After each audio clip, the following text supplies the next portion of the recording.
বুখারী ও মুসলিম শরীফের হাদিসে বর্ণিত আছে আল্লাহ নবী বিশ্বনবী রাহমাতুল লিল আলামিন ইরশাদ করেছেন সকল জান্নাতের মধ্য থেকে সর্বোত্তম জান্নাত সর্বোৎকৃষ্ট জান্নাত জান্নাতের মধ্য থেকে সবথেকে ভিআইপি জান্নাত হলো জান্নাতুল ফিরদাউস। সুবহানাল্লাহ সুবহানাল্লাহ।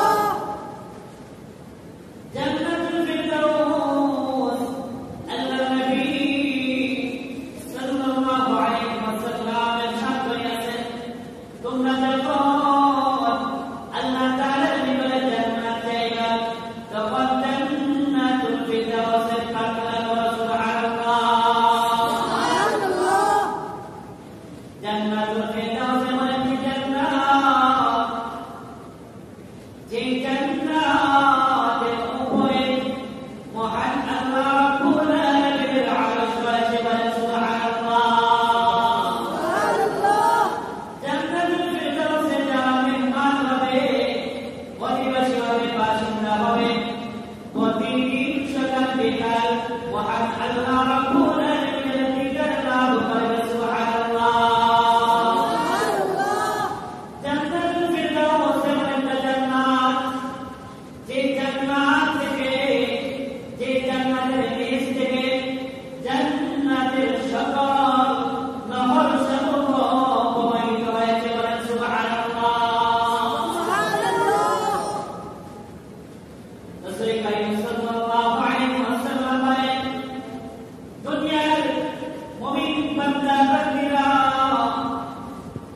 এ আমার উম্মতেরা ঈমানদারগণ মুসলমানগণ মুমিনগণ যখন তোমরা জান্নাত চাইবা তখন সবথেকে উত্তম সবথেকে উৎকৃষ্ট সবথেকে ভিআইপি জান্নাত জান্নাতুল ফিরদাউসের প্রার্থনা করবা। জান্নাতুল ফিরদাউসের প্রার্থনা দোয়া কিভাবে করি এটাও হাদিস শরীফের মধ্যে আছে। আল্লাহুম্মা ইন্নী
পাবে একজন মানুষের ভিতরে যদি ঈমান থাকে আর আমল থাকে তাহলে তার ফলও আছে, কাজও আছে।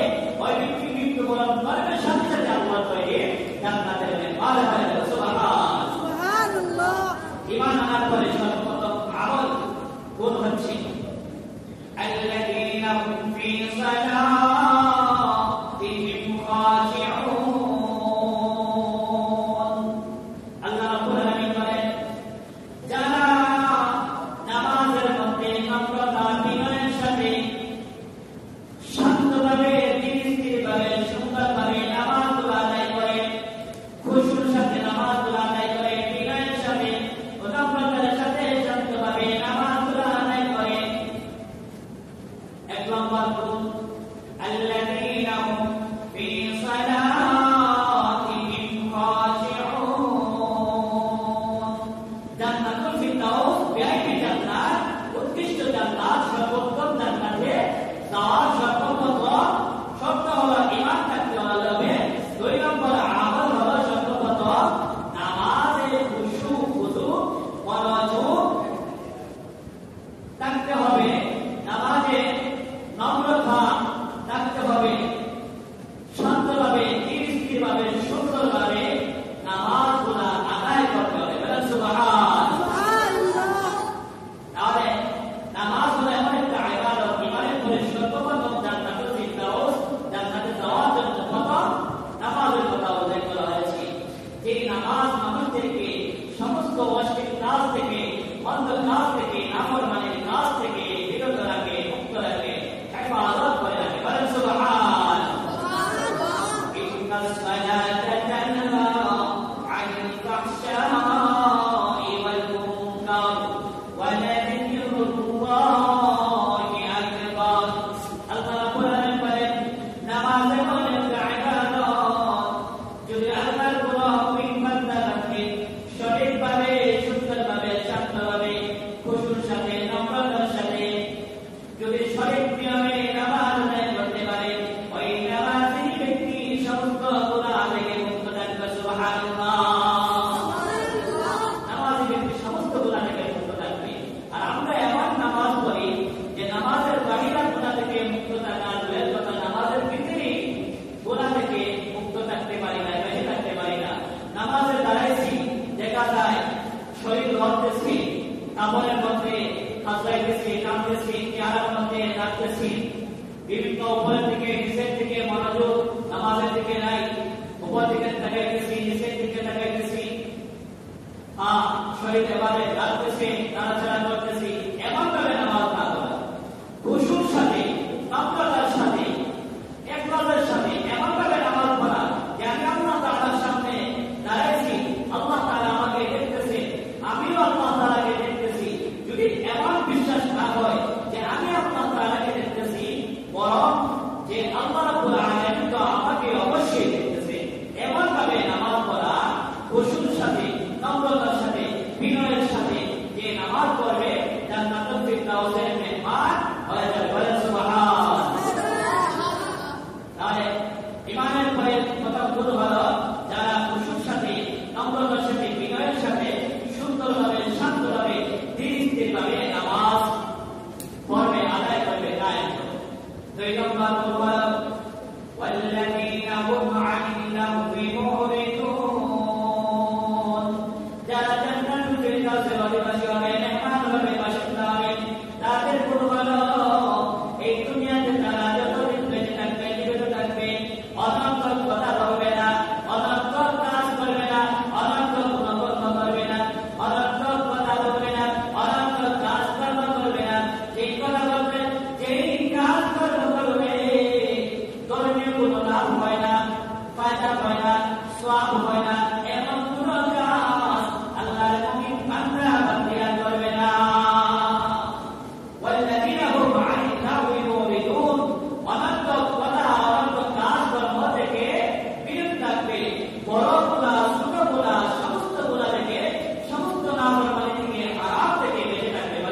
ছয় নম্বর হলো ওয়াল্লাযীনা হুম বিআমানাতিহিম ওয়া ওয়া'দিহিম রাউন। আল্লাহ পাক রব্বুল আলামিন বলতেছেন ওয়াল্লাযীনা হুম বিআমানাতিহিম, আমানতে খেয়ানত না করা, আমানত সঠিকভাবে আদায় করা, আমানত তৈরি করা। একটা হকুল্লাহ আল্লাহর পক্ষ থেকে আমানত, আর একটা হকুল ইবাদ বান্দার পক্ষ থেকে আমানত। আল্লাহর পক্ষ থেকে আমানত হলো যত ফরজ ওয়াজিব হুকুম আহকাম আছে, বিধিবিধান আছে, সমস্ত ফরজ ওয়াজিব হুকুম আহকাম বিধিবিধানগুলো সুন্দরভাবে সঠিক নিয়মে সঠিকভাবে আদায় করা। হারাম যত কাজ আছে, নাফরমানির যত কাজ আছে, অবৈধ যত কাজ আছে, মাকরুহ যত কাজ আছে, সমস্ত কাজ থেকে বিরত থাকা হলো আল্লাহর হক, হকুল্লাহ। আল্লাহর হক, হকের আমানতদারি, আমানত পুরোপুরিভাবে আদায় করবে। ফরজ ওয়াজিব যত আমল আছে, যত বিধান আছে, সবগুলা সঠিক নিয়মে সঠিকভাবে আদায় করবে। হারাম কাজ থেকে, নাফরমানির কাজ থেকে, নাজায়েজ কাজ থেকে, মাকরুহ কাজ থেকে বিরত থাকবে। আর হকুল ইবাদের আমানত হলো যদি আপনার নিকটে কোনো ব্যক্তি কোনো টাকা পয়সা আমানত লাগে, সম্পদ আমানত লাগে, কোনো একটা কথা আমানত লাগে, তার টাকা পয়সা কম সম্পদ কথাগুলা আমানতভাবে আমানত রক্ষা করতে হবে। সঠিকভাবে আমানত রক্ষা করে ওই ব্যক্তির হাত পর্যন্ত পৌঁছাইয়া দিতে হবে। আপনার নিকটে একজনের টাকা আছে আমানত, ওই টাকাগুলো আপনি সঠিকভাবে সঠিক নিয়মে রাখবেন। আপনার নিকটে সম্পদ আছে, সম্পদগুলো সঠিকভাবে আমানত রাখবে। কেউ বলবে যে আপনার নিকটে এমন একটা কথা বলতেছি, সেই কথা আপনি কারো নিকটে বলবেন না, এই কথাটাও আপনার নিকটে আমানত, এই কথা আপনি কারো নিকটে বলতে পারবেন না, এটা আমানত, খেয়ানত করা যাবে না। তাহলে আমানত হলো দুই প্রকার, একটা হলো হকুল্লাহ আল্লাহর পক্ষ থেকে আমানত, ফরজ ওয়াজিব যত বিধিবিধান আছে সমস্ত বিধিবিধান আমল করা, পালন করা। হারাম যত কাজ আছে, হারাম নাজায়েজ মাকরুহ যত কাজ আছে ছেড়ে দেওয়া। আর হকুল ইবাদের পক্ষ থেকে আমানত, যদি কেউ টাকা রাখে, সম্পদ রাখে, এইগুলা খেয়ানত না করা। যদি কেউ বলে একটা কথা আপনার নিকটে আমানত, সেই কথা অন্য কারো কাছে প্রকাশ না করা, এটা আমানত। একজন মানুষ কর্মচারী, তার নির্ধারিত ডিউটি আছে 10 ঘন্টা, সে 10 ঘন্টার ভিতরে যে কাজে নিযুক্ত হয়েছে সেই কাজগুলা সঠিকভাবে আদায় করা। তাদের মধ্যে যদি অলসতা করে, অবহেলা করে, কাজ কম করে, তাহলে আমানতের খেয়ানত করেছে। একজন মানুষ একজন দায়িত্বশীল, সে যদি নির্ধারিত দায়িত্বগুলা সঠিকভাবে সঠিক নিয়মে আদায় না করে, পালন না করে, তাহলে ওই ব্যক্তিও আমানতের খেয়ানত করেছে।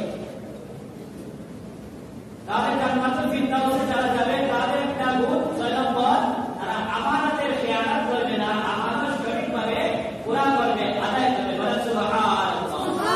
7 নম্বর গুণ হলো ওয়াল্লাযীনা হুম বিআমানাতিহিম ওয়া আহদিহিম রাউন। ওয়া আহদিহিম রাউন, ওয়াদা পূর্ণ করা, ওয়াদা ভঙ্গ না করা, ওয়াদার খেলাফ না করা।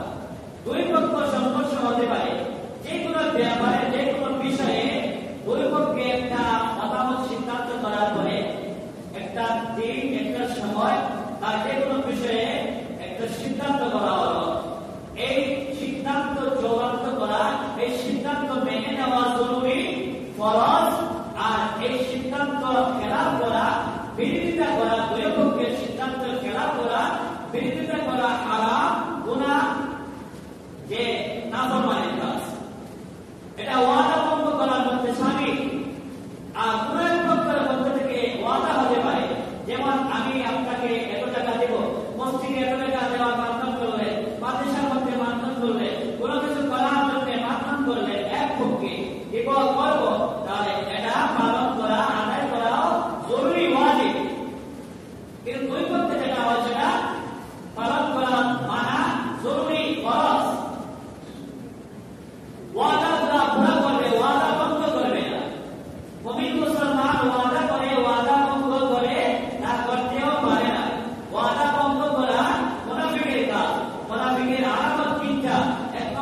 সুন্নতভাবে মুস্তাহাব অর্থে সঠিকভাবে সঠিক নিয়মে গুরুত্ব সহকারে ফারজ নামাজ, নামাজের ফরজ, নামাজের ওয়াজিব, নামাজের সুন্নাত লক্ষ্য করে সুন্দরভাবে ধীরে সঠিকভাবে আদায় করবে, পালন করবে।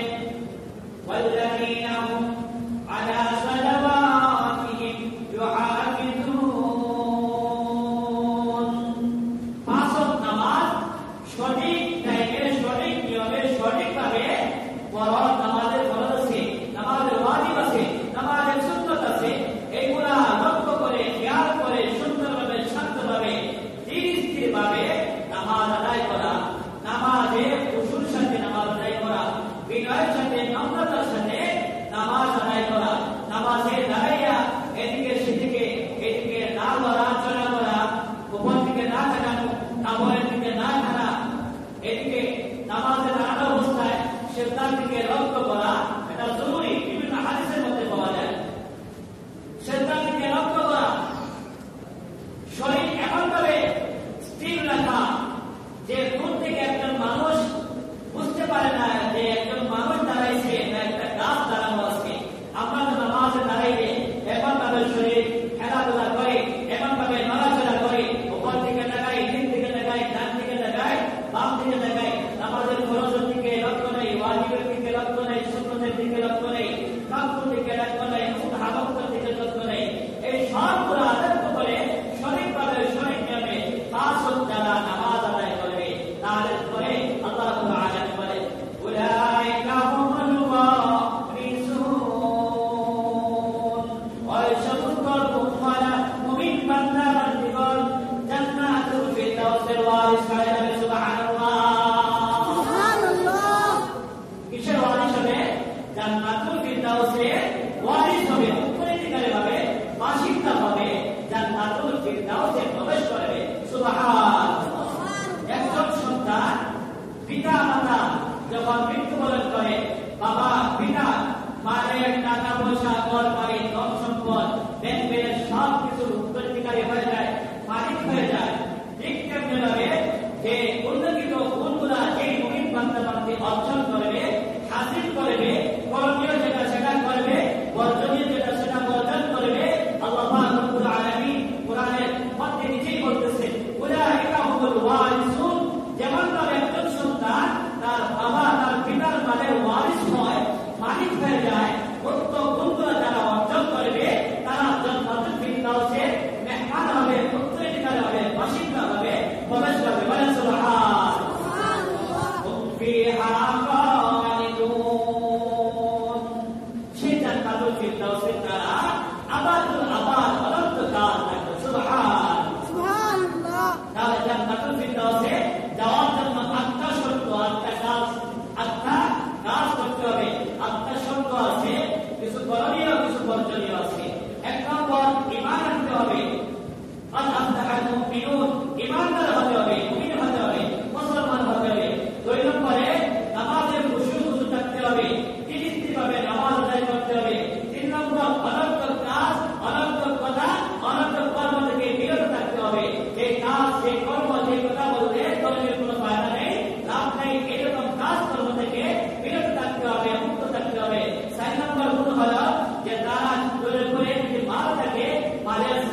জান্নাতুল ফিরদাউসের উত্তরাধিকারী হিসাবে কবুল করুন আর আমাদের সবাইকে জান্নাতুল ফিরদাউসে যাওয়ার জন্য কবুল করুন, মেহমান হিসাবে কবুল আর মঞ্জুর করে নিন। জন্য বলি আল্লাহুম্মা আমিন।